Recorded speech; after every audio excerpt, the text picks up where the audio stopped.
And we're back with another edition of SportzAttic. We back. We back with your boy Trey and yours truly, Rod Guy, and we're back with some more Mavs news. But before we get into that, make sure you guys like, comment, subscribe to the channel. We appreciate the love, and we look forward to continuing to tapping in with you guys. So, shortly after Jalen Brunson's departure to the New York Knicks, we got news that the Mavericks picked up and signed JaVale McGee. So as always, I want to get your initial thoughts on the signing. I love it. Okay. There hasn't been a single move that Nico Harrison has made that I disagree with. The Mavericks. Nico! For sure. But the Mavericks' number one priority this offseason was to get sew up the rebounding, give us some defensive interior support, rim protection. And I think that the trade for Christian Wood gave us a 6'9" big who plays bigger than what he really is, but a guy that can dribble, shoot the ball. And then I think JaVale McGee gives us a rim roller. Which is very important with Luka. Exactly. A defensive rim protector as well as a rebounder. I think that we got him at an extremely valuable cost. Not too much off the books. I think he'll be a basically like a Dwight Powell on steroids. Yeah. That's my opinion on that. I think that the Mavericks Nico is swinging from home runs every time. That's a value signing right there, and I don't think we're done. I don't know if we're going to trade Tim Hardaway Jr., Bertans, or Dinwiddie, but I know that it is a possibility that we get in on some of these other free agents that may be out there, or maybe not free agents, but available players. So I don't know if Nico is done, but even if he is, I think that the roster that we have in place right now would be able to at least get us back to the same Western Conference Finals that we were in last year. Yeah, and I should have prefaced that with this contract, signing to a 3-year, $20.1 million contract. Apparently, he chose the Mavericks over the Milwaukee Bucks because he wants. I don't know. He said he's going to start. I don't know if that means he plans to compete to start, or if they told him we look for you to be our starting center, which will be interesting. In regards to kind of our front court, what you saying, we definitely wanted to target that. I know you wanted Jalen Smith. Isn't it Jalen Smith in Indiana? Yeah. So I don't know, maybe that kind of crushed those dreams. But, we have an interesting front court now. I don't know if Nico is planning to package up one or two bodies on the front court. I'm not sure. Dwight Powell and maybe somebody, a Bertans. I'm not sure. To package them up and trade them.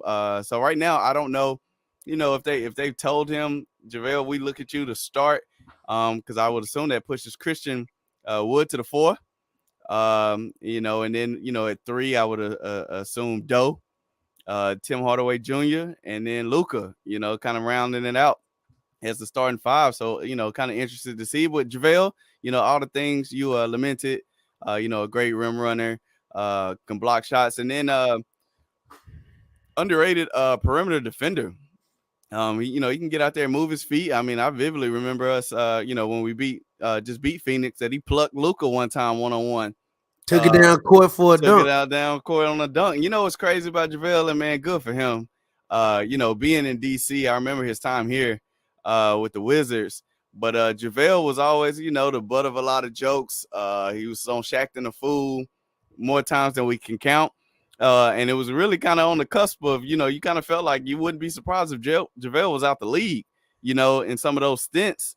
And he stuck around, man. I think JaVale is going on his 13th or 14th year. Mm-hmm. So good for him, man. Continues to reinvent himself. He's a champion, a multi-champion, right? You won with the Lakers and the Warriors.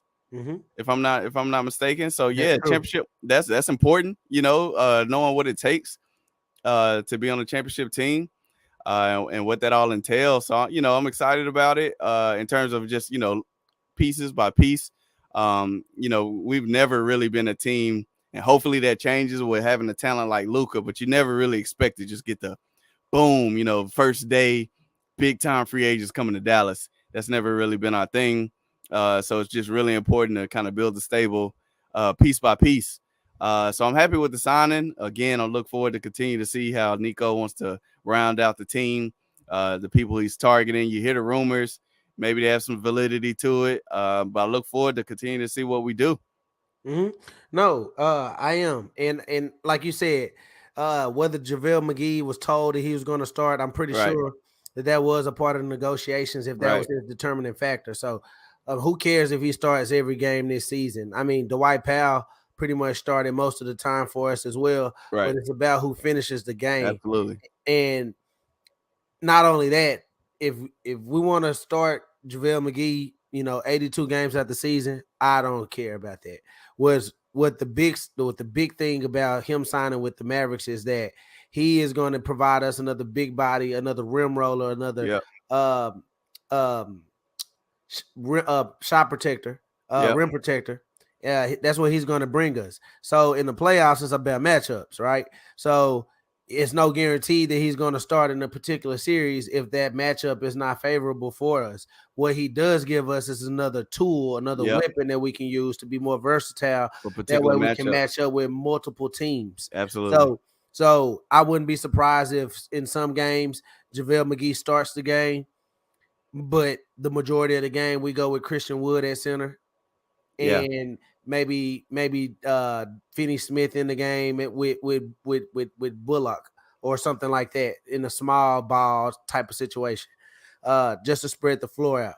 But there are going to be times where we really depend and need JaVale McGee, and I'm glad that he's on our team. Yeah, because I mean that's a good point. Because last year, this past season, even though we had a great season, obviously making it to the Western Conference Finals, we couldn't go big if we wanted to. Mm-hmm. That would mean Boban has to get in the game, and we all loved him. But hey, it was pretty limited and limits the team, in certain areas, especially offensively with our spacing and things of that nature. Not really a rim runner at all.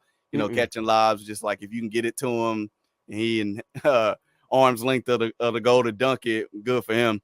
But we couldn't go big even if we wanted to. We had to stick with the Kleber and Powell lineup, and when they would get into foul trouble, it really showed, and we had to go real small. And sometimes that worked in our favor, and we forced other teams, thankfully, to kind of adapt to our game plan. Utah was catching a lot of flack for keeping Rudy Gobert on the floor because we were going small and kind of exploiting that. But thank God we didn't run across a Jokic or somebody, a big that's going to punish you on the offensive end. Mm-hmm. So we were able to, that was a nice draw. You know what I mean? But we the versatility with this pick, like you said, if we want to go big, at least we have the opportunity to. And JaVale does a lot of good things. Seems to be a great locker room guy. I used to actually follow, when those guys were down in the bubble. JaVale had a pretty consistent vlog he was doing, Mm-hmm. and kind of gave you some insight on not only the team, but just I guess kind of guy he was. And just seems like a good chemistry guy. That's real big in our locker room. Having that bench and just the team camaraderie is super high. It's a super thing of value for the Mavericks. So super happy with the signing. Again, continue to look forward to the moves we continue to make. See what Nico has up his sleeves going forward. Yeah, and again, Ryan, before we finish this segment up, I just want to say, like, it's not necessarily hitting the home run and getting the big name, the Bradley Beals, Right, the Zach Levines, right. the Dame Lillards. It's not really necessarily that. It's adding the small pieces to your puzzle to Sure. complete it. We're gonna get into NBA free agency in the next segment, but you know, Bradley Beal just got this big contract, and we don't know how. We're not that confident that that's going to equate to actual wins. Right. You just got a big Yeah. name, so Yeah. I believe JaVale McGee will actually add to the bottom line, make the Mavericks more versatile in the playoffs, which will make us more dangerous. The Mavericks already had a big fish. We already Yep. have Luka For Doncic on sure. our team. For That's sure. the guy that everybody wants to try to get in the offseason. We already got him. So we'll be fine. And as Draymond Green said, Luka's going to be the best player in any given series for the most part of his Absolutely. career. Yep. Very rarely will he run against a player that's better than him. He'll Yeah. at least be on that caliber. You got a good And chance then to win with that. exactly. And if his others, if you will, or better in those games, in those series in which he may play a player that's better than him, Yeah. and we'll still be able to be on even playing field. So I love the move, man. Shout out to Nico. Nico, man, like I said at the beginning, please like, comment, subscribe. We appreciate you guys always tapping in and joining us. Follow us on Twitter. Follow us on Twitter and join in on the conversation. We appreciate y'all, and we'll be